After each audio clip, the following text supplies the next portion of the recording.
So let's go through the differences between the older Haswell i7-4770K and compare with the Intel Core i5-6440. So i7 is better in terms of higher cache memory, 8 MB versus 6 MB, and it also supports the hyper-threading, has 2 threads running for each physical core, some kind of parallelism that gives 15 to 18% more performance for a given clock frequency. So that being said, we have a slightly better architecture, Skylake, the newer processor. It has 14 nanometer lithography that gives us some advantage on the power envelope folder. That's why we see 84 watts versus 65 watts. The Haswell, even though it's a newer processor architecture, we don't have a significantly higher performance for a given clock.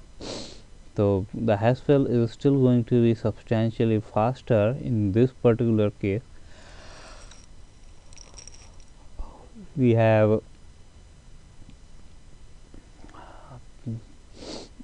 3.5 gigahertz base clock versus 2.7 gigahertz in the Skylake, and also the turbo clock is 3.9 gigahertz versus 3.3 gigahertz. On the top of it, this K suffix denotes that it's a overclockable part. That gives another advantage to it. So let's take a look at some of the Pathmark scores, the benchmark the score uploaded by the users, and see where we stand. The i5-6400 has a Pathmark score of 6532. Haswell is substantially faster at the score of 10,182. That's about 40% performance improvement, even though it's a 2-year-old processor launched 2 years ago in third quarter 2015. Of course, the Haswell is going to be more expensive. The listed price is $350 compared to $82 for the Skylake. There are few more differences that we'll point out. One of them is Skylake comes with newer support for DDR4 that works at lower 1.2 volt. The DDR3 works at 1.5 volt, and this gives Skylake some power advantage in terms of DDR power consumption. The performance of DDR4 at this point is same as DDR3. You don't see any substantial difference here.